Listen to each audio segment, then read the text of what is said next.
সবাই কেমন আছো? আলহামদুলিল্লাহ আমি ভালো আছি। আশা করছি তোমরা সবাই ভালো আছো, সুস্থ আছো। চলে আসলাম নতুন একটা ব্লগ ভিডিও নিয়ে। তো সকাল সকাল ঘুম থেকে উঠে রুটি ভেজে নিলাম। আগে এই রুটিটা ভেজে নিলাম, যার কারণে নাস্তাগুলো তো খেতে হবে। বাচ্চারা ঘুম থেকে ওঠার সময় হয়ে গেছে, তো ওদের জন্য আগে নাস্তা তৈরি করলাম। তো ওরা ঘুম থেকে ওঠার পর বিছনাটা ঝাড়া দিয়ে নিলাম। ঘরটার ঝাড়ু টাড়ু দিয়ে, বাহিঘর আগে ঝাড়ু দিয়ে তারপর আমি আসলে সব কাজ করি। কারণ বাহিঘর ঝাড়ু না দিলে না কেমন একটা উসপিচ উসপিচ লাগে।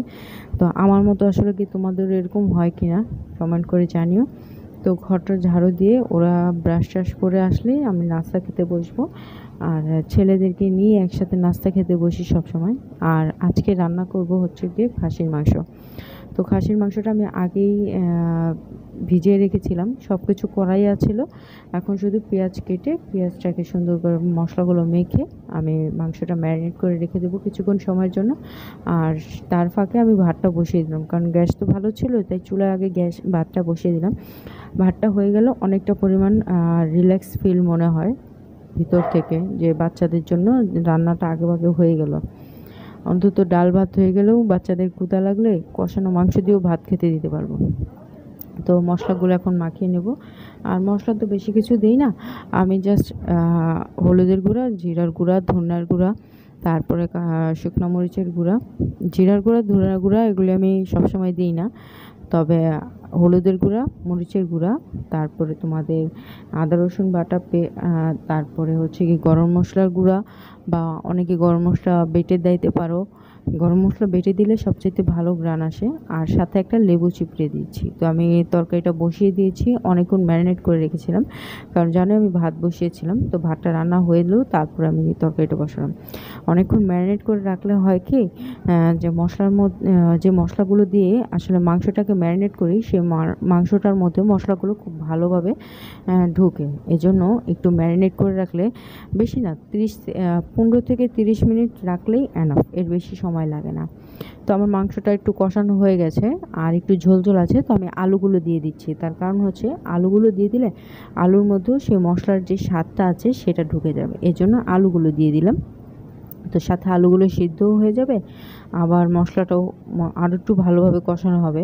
আর আমি তরকারিতে না একটা টমেটোও দিয়েছিলাম, গোটা একটা টমেটো দিয়েছিলাম, যাতে কালারটা একটু ভালো আসে। দেখতেই পাচ্ছ কালারটা কি সুন্দর এসেছে। তো রান্না শেষ, এখন ছেলেকে খেতে দিয়ে দিলাম। তো আলিফ সবসময় একটা অভিযোগ করে বা একটা বায়না ধরে যে ওকে কেন আমি এভাবে খেতে দিই না।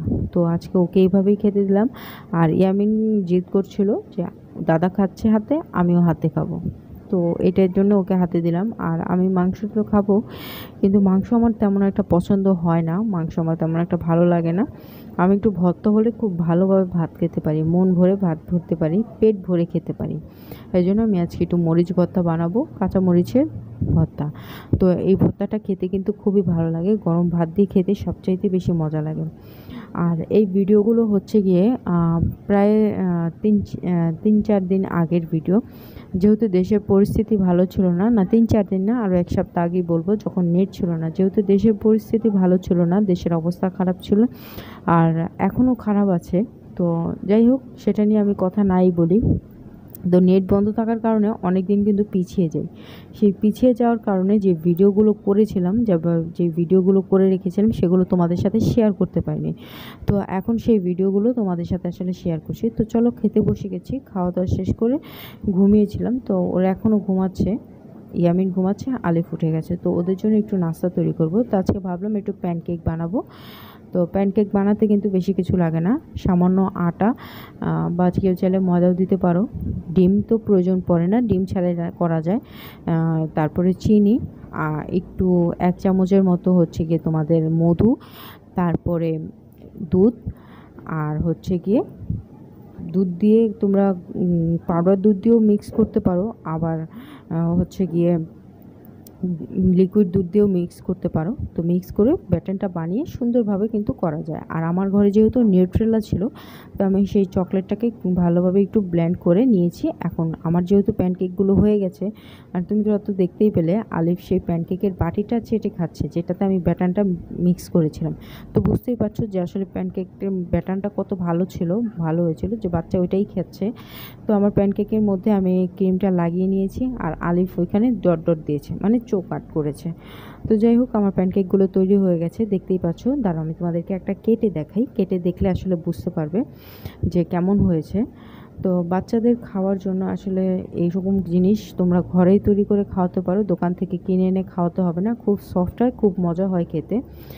আর ভিডিওগুলো আসলে কেমন লাগছে সবাই কমেন্ট করে জানিও। সবাই ভালো থেকো, সুস্থ থেকো। আগামী দিনে একটা ভিডিও দেখার স্বাগত জানিয়ে আজকের ভিডিও থেকে বিদায় নিচ্ছি। যেহেতু নেট ছিল না, যার কারণে ভিডিওগুলো দিতে একটু দেরি হয়ে গেল।